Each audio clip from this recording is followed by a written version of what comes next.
요새 뭐 길거리에서 폭력을 행사하는 애들 있잖아요. 뭐 네. 묻지마 폭력. 네, 네.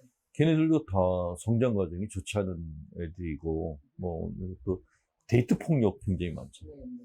그러니까 일단 사람이 사람한테 폭력을 행사하는 애들은 폭력적인 집안에서 자란 애들.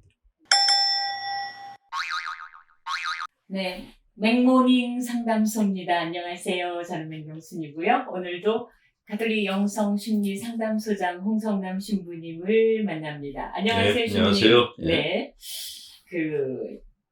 그동안 그 맥모닝 상담소 유튜브에 올라온 댓글이 몇 개 있습니다. 맥모닝 상담소의 업데이트 뜸하면 빨리 알아채고 하느님께 기도하겠습니다. 그리고 신부님이 길게 말씀해 주시는 거 너무 좋습니다. 길게 말씀하시래요. 그리고 이기적인 남편과 사는 것에 대한 말씀, 그거를 보시고 댓글 다신 분은 이런 글을 남기셨습니다. 관계에 관한 신부님의 말씀을 인천공항에서 듣고 있습니다. 예. 해외여행 가시면서도 이제 유튜브를 보시고 계세요.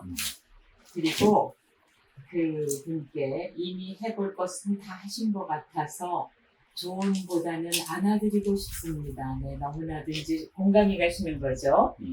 그리고 이분은 또 이런 글을 쓰셨어요. 나도 남편과 하나도 안 봤습니다.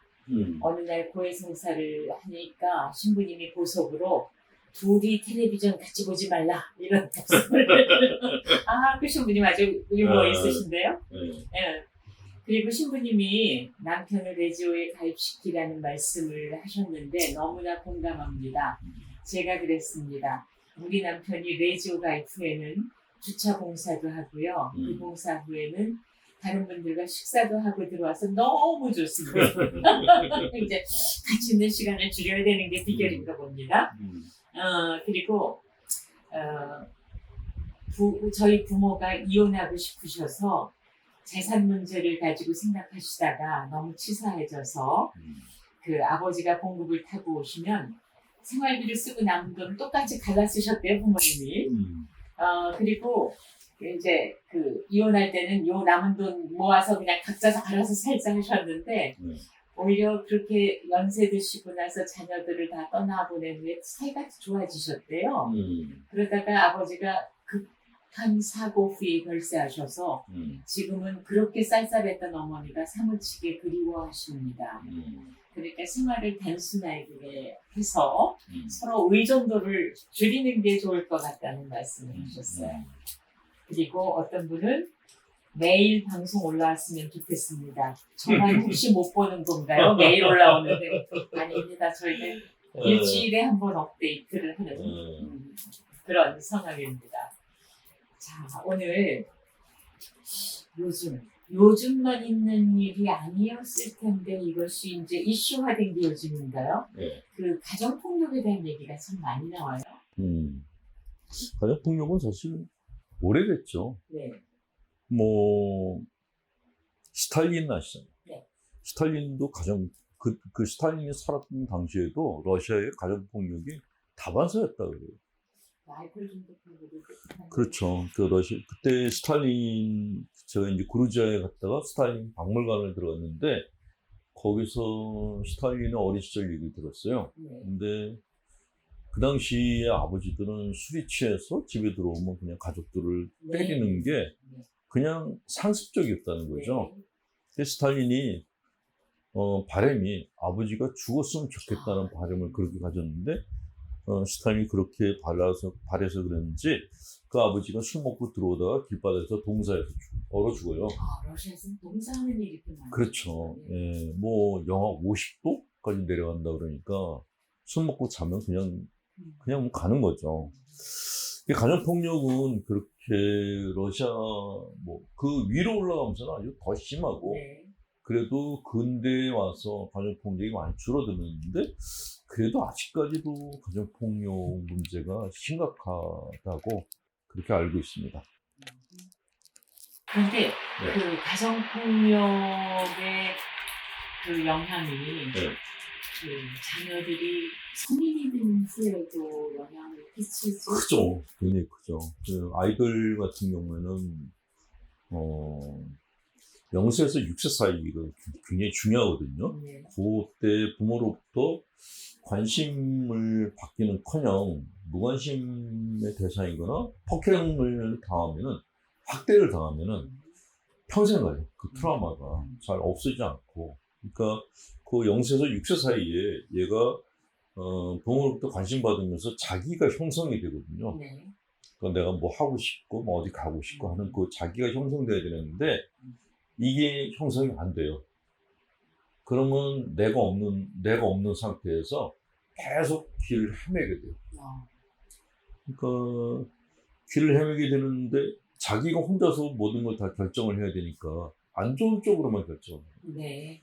그래서 생기는 것이 이제 뭐 전과자가 되거나, 그러니까 전과자들 거의 대부분이 성장과정에서 폭행당했던 사람들이에요. 그 정말 이렇게 부모님 사랑받고 관심받고 그렇게 자란 아이들이 전과자가 되는 케이스는 제로예요, 제로. 그러니까 100%, 특히 연쇄살인범들 같은 경우에는 거의 100%그 부모로부터 버림받은 애들이 이제 마음 안에 이제 적개심을 품고 있는 거죠, 세상에 대해서. 그래서 심지어 뭐 연쇄살인범은 길 가다가 옥탑방, 그 가난한 식구들이 웃고 떠드는 걸 보고 화가 나서 올라가서 가족을 다 죽여버렸어요. 이게 어렸을 때 그 폭력적인 집안에서 자란 아이들이 갖고 있는 공통적인 심리거든요. 그 요새 뭐 길거리에서 폭력을 행사하는 애들 있잖아요. 뭐 네. 묻지마 폭력. 네. 네. 걔네들도 다 성장 과정이 좋지 않은 애들이고, 뭐 또 데이트 폭력 굉장히 많죠. 네. 네. 그러니까 일단 사람이 사람한테 폭력을 행사하는 애들은 폭력적인 집안에서 자란 애들. 그 콩 심은 데 콩나고 파 심은 데 파난다는 말은 틀린 말이 아니에요. 맞는 말이고. 근데 이 폭력적인 가정에서 자란 애들이 어른이 돼서 이제 문제가 생기는데 자기가 폭력적이고, 그러니까 폭력적인 집안에서 자랐는데 머리는 좋은 애들 있죠. 얘네들이 독재자가 돼요. 스타일링 같이. 그렇죠. 스탈린 같이 독재자가 돼요. 히틀러 같은 독재자가 되고, 그래서 또 자기 국민들을 학대를 하죠. 근데 문제는 이렇게 학대받는 환경에서 자란 애들은 자기가 학대받는 그 환경이 너무나 익숙해요. 그래서 그 독재자를 추종하는 추종자들이 돼요. 네. 그러니까 이 독재자하고 추종자는 똑같이 학대받은 집안에서 자란 애들이에요. 그렇게 보이는 거예요. 근데 이게 또 종교계로 넘어오면은 사이비 교주하고 사이비 교인하고 비슷해요. 학대받는 집안에서 자란. 네. 그러니까 사이비 교주들의 성장 과정 보면은 성장 과정이 좋은 사람이 한 사람도 없어. 다 부모한테 버림받고 아니면 유기견처럼 살다가 그냥 견습으로 다른 이렇게 사이비 종교에 들어가서 견습생활 하다가 자기가 이제 하나 이제 만들어가지고 사이비 종교를 퍼뜨리는 경우가 거의 대부분인데, 문제는 이런 사람들이 사랑을 주는 걸 모르니까 신도들을 종교적인 명분으로 학대를 해요. 네. 근데 신도들은 학대받는 게 너무나 이렇게 익숙하니까 네. 거기 또 따라가요. 그 예전에 피지에서 어떤 여자 목사가 자기 신도들을 강제 노동을 시키고 그 심지어 말을 안 들으면 폭행을 했거든요. 근데도 그 신도들이 안 떠났어요. 뭐 아가동산 김계순이라는 사람은 네. 이렇게 그냥 신도들을 갖다가 폐쇄된 그런 공간에서 함께 지내게 했잖아요. 그 일종의 폭행인데 그래도 신도들이 그 사람을 이렇게 떠받들었어요. 네. 서로 관심 받으려고 경쟁을 벌였다는 거예요. 이게 JMS도 그렇고 네. 거의 사이비 종교들이 다 비슷하게 성장 과정이 안 좋은 교주와 성장 과정이 안 좋은 신자들이 만나가지고 결성되는 경우가 거의 대부분이에요. 그래서 가정폭력의 문제는 그냥 가정만의 어느 그 개인의 가정만의 문제가 아니라 사회적 문제가 될 수 있는 소지가 있기 때문에 이거는 정말 정부도 그렇고 종교계도 그렇고 관심을 많이 기울여야 된다고 생각합니다. 가정폭력은 근절시켜야 돼요. 그런데 그 말씀을 듣고 조금 절망할 수도 있겠어요. 30년대 폭력은 80년대 우리 아버지가 가정 폭력이 있으셔서 나는 그렇게 자랐다. 근데 만약 나는 정말 좋은 시민과 좋은 가장이 되고 싶다.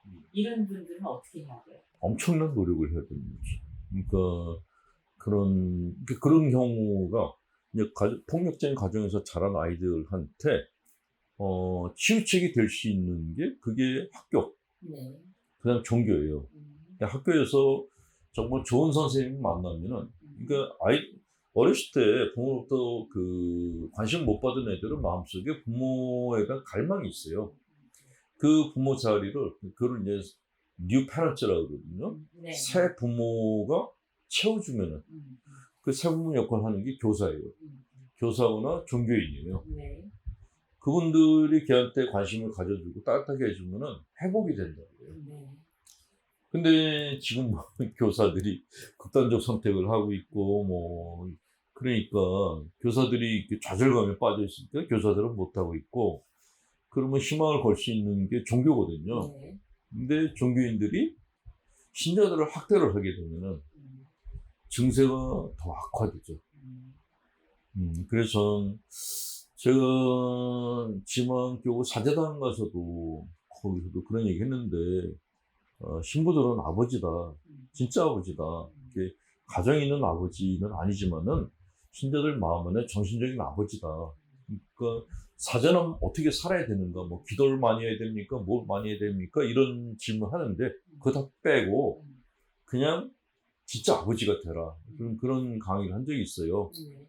근데 심리학적으로도 그게 정설이거든요.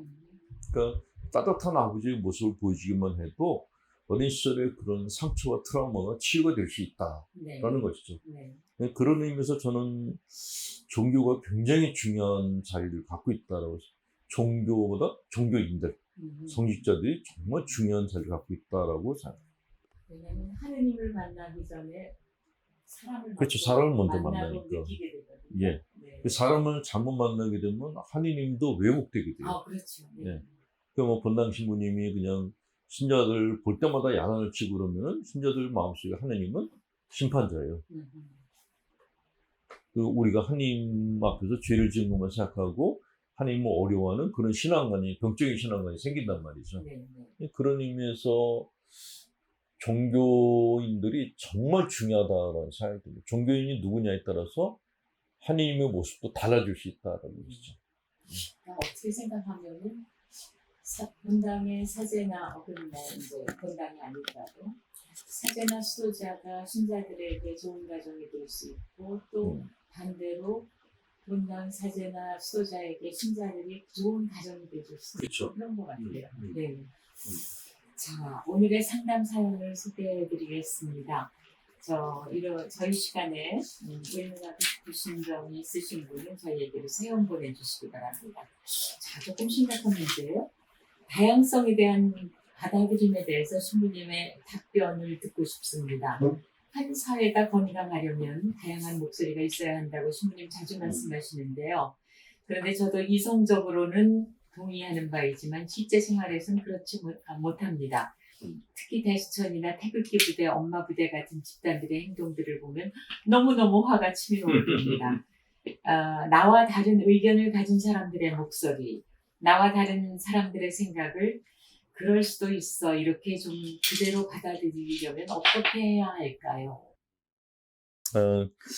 진짜 현실적인 문제인데 일단 막무가내식으로 자기의 정치적 신념을 주장하는 사람들 보면은 일단 짜증이 나죠. 네. 왜 저러지? 근데 문제는 왜 저 모양일까라고 눈살을 찌푸리고 보면 혐오감이 생기면서 네. 거리가 더 멀어져요. 그래서 왜 저렇게 살지? 왜 저 모양이지? 이런 물음보다 저 사람들이 왜 저렇게 됐을까? 네. 원인이 뭘까를 생각해 보시는 게 오히려 낫다는 생각이 들어요. 되게 이렇게 태극기 부대 같은 경우에 거리에 나와서 이렇게 외치는 분들 보면은 그렇게 외치는 이유가 있어요. 몇 가지. 빨갱이들 막 그렇게 외치잖아요. 첫 번째는 그 빨갱이 트라우마 가진 분들이 있어요. 네. 그 6.25를 겪고 정말 그런 게 그 공산당한테 모든 재산을 다 뺏긴 사람들의 후손들은 빨갱이 컴플렉스가 있어요. 네. 그분들 같은 경우에는 뭐 하여간 조그만 일이 생겨도 저건 빨갱이야라고 그 트라우마 때문에 그런 거고. 아, 네네네. 두 번째는 제가 이제 강남에 사는 신자분들을 좀 아는데 그때 세금 폭탄을 무지하게 많이 맞았다. 네네. 근데 문제는 이렇게 정말 이렇게 그 돈이 많은 집뿐만이 아니고 강남에도 빈부격차 심하거든요. 그러니까 뭐 전세방 사는 사람, 월세방 사는 사람, 뭐 이렇게 겨우 이렇게 그 뭐 가게 하나 빌려가지고 세 들어서 장사하는 사람들도 있는데 세금을 너무 다 심하게 맞았다는 거예요. 그러니까 그런 사람들의 입장에서는 그냥 무조건 세금 때리는 놈들은 다 빨갱이인 거예요. 그래서 외치는 게 있고, 세 번째는 조금 사욕을 가진 애들이 있는데, 뭐 개신교의 어떤 목사처럼 그냥 딴 사람들이 다 빨갱이 그러는데 자기가 나서가지고 뭐 더 심하게 얘기를 해서 사욕을 채우려는 애들이 있어요. 그러니까 이렇게 여러 가지 동기 가진 사람들이 뒤섞여 있거든요. 아, 네네. 그래서 그런 걸 보면서 정말 마음의 상처를 받은 분들의 마음은 이해해주고 아닌 것들은 추려내고 그분들이 외치는 그 외침의 뒤에 뭐가 있지? 뭐 때문에 저렇게 외칠까라고 이해를 하신다면은 그분들의 소리가 들릴 수도 있겠다라는 생각이 들고, 두 번째는 저 사람들이 왜 저래라는 거는 나는 안 그렇다는 게 전제가 돼 있는 거예요. 네. 그러니까 저 사람들은 반민주고 나는 민주적인 사람이라서 나는 저 사람들에서 혐오감을 가질 수 있다라고 생각하는 그런 일종의 선입견 같은 게 있거든요. 심리적인 우월감일 수도 있겠네요. 그렇죠. 그런 게 있는 거죠. 근데 그거는 사실 저도 이제 가끔 그럴 때가 있는데, 근데 그거는 사실 위험해요. 예. 내가 다른 사람에 대해서 혐오감을 갖는 그 혐오감 자체가 그게 위험해요. 그냥 의견이 다른 거에 대해서 낯설은 느낌이 드는 거는 건강한데, 사람에 대해서 혐오감을 갖는 거는 저 사람한테 내가 살해하고 싶은 충동을 불러일으켜. 그래서 심리학의 영성심리에서는 혐오감은 그래서 사탄이 준 감정이다라고 얘기를 해요. 그러면 저 사람하고 의견이 달라서 싫다 하는 것도 아니, 싫은 거는 괜찮은데 저 사람에 대해서 혐오감을 느끼는 거예요. 그거는 그 다음에 혐오감 밑에 있는 게 살해 욕구예요. 네네. 그게 위험하다는 거죠. 그러니까 히틀러가 유대인들한테 썼던 첫 번째 방법이 유대인들에게 혐오감을 주는 거였어요. 그렇죠. 네네. 그랬더니 평범한 독일 사람들이 네. 유대인들을 서슴없이 죽였던 거예요. 네. 혐오감이 시작이에요. 네. 혐오감을 가지면은 적대감이 생기고, 적대감을 가지면 그 다음에 살해 욕구가 생겨요. 이게 순서예요. 네. 그래서 이거를 사탄이 주는 거다라고 얘기를 하는 거죠. 근데 되게 이제 상대방에 대해서 혐오감을 가지면은 나는 혐오스러운 사람이 아니다라는 자의식이 또 있어요. 그렇죠. 그게 루시펠 컴플렉스라는 거죠. 악마의. 그렇죠. 네. 나는 신이다라는 거죠. 그건 더 위험하다는 거예요. 그래서 지금은 우리나라 사람들끼리 뭐 지금 정권을 반대하면 빨갱이, 뭐 빨갱이들에 대해서 비판하면 이렇게 지금은 빨갱이냐 친일파냐 이거 가지고 이제 논쟁을 많이 벌이고 있잖아요. 네. 근데 이런 식으로 이렇게 서로에 대해서 손가락질하고 혐오감을 갖고 적대감을 갖게 되면 루안다에서 일어났던 내전이 일어날 가능성이 있어요. 거기는 같은 그 한 나라에 사는 부족끼리 그 부족이 다르다는 그 이름만으로 대량 학살이 벌어지죠. 그렇죠. 네. 네. 루안다에 성모님도 발현하셨어요. 어디에? 루안다에. 루안다? 루안다. 루안다. 네. 성모님 발현하셨음에도 불구하고 대량 학살은 멈추지도 않았어요. 성모님이 나타나셔서 이 학살을 막으라고 메시지를 주셨대요. 그래도 네. 학살이 끝나지가 않은 거예요. 수많은 사람이 죽고 난 다음에 이제 끝났는데, 끝나고 나니까 우리가 왜 저 사람을 죽였지라는 또 자책감이 또 시달린다는 거예요. 네. 이게 루안다가 그랬고 캄보디아도 그랬고, 저 보스니아 쪽도 네, 거기도 그랬고, 그렇죠? 네, 우리나라는 제주도에서 네. 그랬죠. 네, 맞습니다. 그러니까 이게 뭐 빨갱이나 친일파냐 이런 문제가 아니고 근본적으로 인간이 사람에 대해서 혐오감을 갖는 것이 가장 위험하다라는 거죠. 네. 저 사람이 나하고 의견이 달라서 불쾌해, 싫어. 요 정도에서 끝나야 되는데 네, 네. 저게 인간이야? 네. 그게 이제 우리가 사탄의 유혹에 빠져들어가는 시점이라는 근데 거예요. 요즘 그런 현상을 너무 많이 보지 않습니까? 그러니까 그래서 이러다가 자칫하면 내전이 일어나겠다. 네. 이미 총만 안 들었지. 맞습니다. 내전 상태거든요. 근데 이 반동강이 난 땅에서 이렇게 갈라지면은 어쩌자는 거예요. 그러니까 나는 그래서 정치인 지도자들이 갈라치기 하지 말고 가능하면 의견을 갖다 하나로 모으기 위한 노력을 해야 된다고 생각하는데 네. 갈라치기 하고 있는 거예요. 그걸 빨갱이 이용하는 친일파로. 거니까. 그렇죠. 그러면 나중에 정말 사람들끼리 치고받고 싸우는 일이 생겼을 때 그 책임은 누가 질 건가. 그러니까 서로 상대방에 대해서 혐오 언어를 던지는 분들도 문제지만 혐오 언어를 던지도록 하면 선동하는 사람들은 네, 진짜 문제다라는 네, 생각. 네. 얘네들은 사탄이에요. 사탄의 그렇군요. 후예들이에요. 네. 그러니까 인간의 마음에 적대감을 심어주는 자들은 절대로 이렇게 하나님의 사람들이 아니에요. 예. 그렇게 생각합니다. 네. 이렇게 얘기하면 네. 양쪽에서 돌이 날라와요.